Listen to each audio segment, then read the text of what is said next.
Sahabat petani yang insya Allah masih tetap dalam keistiqomahan dan kesabaran. Dalam video kali ini kita akan mereview video kemarin dan berbagi bagaimana tips-tips atau langkah-langkah agar tanaman yang sebelumnya terkena virus dan penyakit keriting, namun pada akhirnya bisa menghasilkan panen yang begitu melimpah sehingga menghasilkan nilai cuan yang cukup fantastik.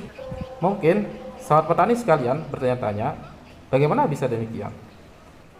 Baiklah, dalam kesempatan ini kami akan berbagi tips-tips untuk menangani masalah tersebut. Yang mana dalam kesempatan ini akan kami bagi dalam 5 langkah tepat dan cermat. Langkah pertama yakni memahami siklus hidup kutu kebul. Yang kedua yakni memahami waktu yang tepat untuk menyemprot hama kutu kebul dewasa. Yang ketiga yakni membuat serum antivirus. Dan yang keempat adalah pemupukan yang optimal dan tepat. Baiklah, kita masuk ke langkah pertama. Dalam langkah pertama ini yakni memahami siklus hidup kutu kebul yang menjadi faktor utama virus dan penyakit keriting. Sahabat petani, perlu diketahui bahwa memahami siklus hidup kutu kebul merupakan cara yang paling jitu untuk mengetahui fase terlemah dari kutu kebul tersebut. Siklus hidup kutu kebul yakni berlangsung selama 7-10 hari yang terdiri dari fase telur, fase nimpa 1, fase nimpa 2, fase nimpa 3, dan terakhir fase imago atau kutu kebul dewasa. Selanjutnya, mari kita fokus pada fase nimpa, baik itu fase nimpa 1, fase nimpa 2, ataupun fase nimpa 3. Apa yang terjadi pada fase ini? Sahabat petani, pada fase ini, sahabat petani sekalian dapat melihat secara langsung dan jelas nimpa kutu kebul yang berupa kutu-kutuan yang menempel banyak di bawah dedaunan tanaman, baik itu tanaman cabai atau tanaman budidaya lainnya. Nah, sahabat petani yang setia menyimak video singkat ini, di dalam Insecticide Resistant Action Community yang kita singkat IRAC, di dalam IRAC pestisida dibagi ke dalam 32 grup utama dan 5 grup peralihan. Yang mana ke-32 grup utama dan 5 grup peralihan itu dibagi ke dalam 5 golongan besar yang didasarkan pada cara membunuhnya.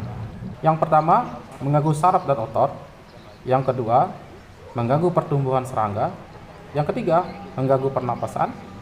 Yang keempat, mengganggu jaringan pencernaan.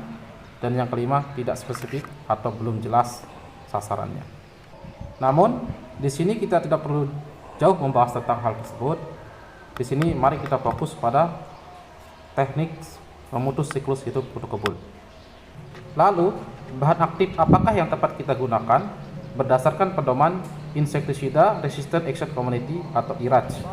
Adapun bahan aktif yang tepat kita gunakan untuk memutus siklus hidup kutu kebul tersebut berdasarkan pedoman IRAC yakni bahan aktif pada grup 1 dan grup 4, khususnya pada grup 1A dan grup 4A, yaitu bahan aktif metomil dan bahan aktif imidacloprid. Adapun contoh merek daging yang beredar di pasaran yakni untuk bahan aktif metomil adalah Silate dan untuk bahan aktif imidacloprid adalah Yimsia dan merek-merek dagang yang lainnya yang sahabat petani kenal. Jadi, sahabat petani sekalian, saat yang tepat untuk penyemprotan kutu kebul yakni pada fase nimpa dari siklus hidup kutu kebul tersebut. Selanjutnya, kita masuk ke langkah kedua, yakni memahami waktu yang tepat untuk menyemprot hama kutu kebul dewasa. Mengapa hal ini perlu kita pahami? Padahal, pada langkah pertama, kita sudah memutuskan siklus hidup kutu kebul tersebut. Sahabat petani yang kami banggakan, dalam kita melaksanakan kegiatan budidaya tanaman, kita dipengaruhi oleh beberapa faktor dalam prosesnya, antara lain cuaca, tanaman sekitar, musim, dan pola tanam. Yang mana kesemua itu sangat mempengaruhi kemungkinan tanaman kita terserang kutu kebul dari luar lahan yang kita miliki. Dan kami sangat yakin sekali bahwa kondisi-kondisi ini sedang dialami oleh sahabat petani sekalian. Lalu, bagaimana untuk mengatasi kemungkinan ini? Yang pertama, kutu kebul waktu bertahan hidupnya kurang lebih 20 hari sejak menjadi imago atau kutu kebul dewasa. Jadi, berdasarkan pengetahuan ini, kami sangat menganjurkan kepada sahabat petani sekalian untuk melakukan penyemprotan rutin minimal 1 kali dalam seminggu dengan bahan aktif yang mengganggu pernapasan dari hama. Yang kedua, kutu kebul tidak bisa aktif terbang saat kondisi cuaca lembab, sehingga kondisi ini sangat tepat sekali untuk melakukan penyemprotan karena kutu kebul tidak dapat menghindar jauh dari radius semburan semprot dari sahabat petani sekalian. Lalu, bagaimana kalau saat sahabat petani menanam pada interval bulan, yakni bulan ke-7, bulan ke-8, bulan ke-9, dan atau bulan ke-10, yang mana saat itu kondisi cuaca begitu panas, terkadang disertai dengan angin kering.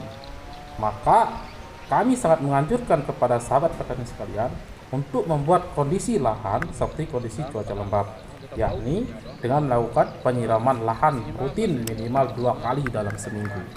Jadi, kesimpulan dari langkah pertama dan langkah kedua yakni sahabat petani sekalian harus fokus pada penanganan hama kutu kebul yang menjadi faktor utama dari penyakit virus. Selanjutnya langkah ketiga, yakni membuat serum antivirus yang nantinya dapat kita gunakan sebagai virustisida. Serum antivirus ini dapat kita buat dari bahan organik maupun bahan sintesis yang sudah jadi dan banyak beredar di pasaran.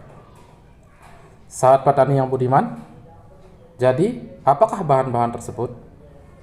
Bahan-bahan tersebut merupakan ZVT, ZAT, dan unsur hara mikro.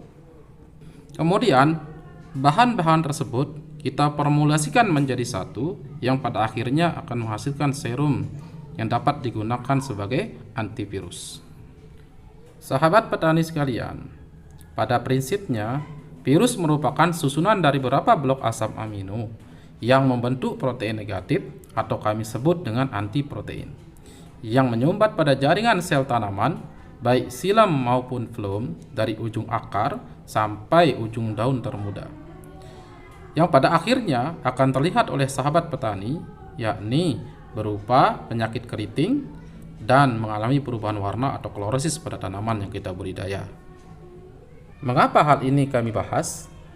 Karena pemahaman ini sangat penting bagi kita semua untuk dapat meminimalkan risiko kerugian akibat serangan penyakit virus. Kemudian kita masuk pada langkah keempat.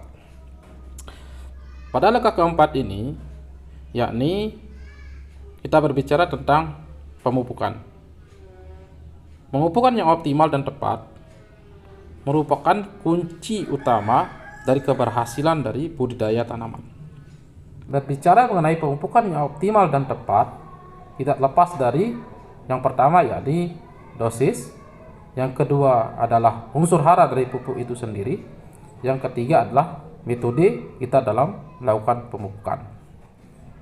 Untuk lebih jelasnya mengenai langkah ketiga dan langkah keempat tersebut, yakni pembuatan serum antivirus dan pemupukan yang optimal dan tepat, alangkah lebih baiknya kita bahas dalam kesempatan lain. Terakhir adalah langkah kelima. Dalam langkah kelima ini, kita tidak akan membahas tentang hama ataupun penyakit ataupun metode-metode kita dalam budidaya tanaman. Namun, dalam langkah kelima ini, yang pertama adalah kita harus tetap istiqomah dan selalu sabar dalam merawat tanaman kita. Yang kedua adalah kita selalu berdoa kepada Yang Maha Kuasa, yakni Allah Subhanahu wa taala, semoga kita mendapatkan harga yang bagus.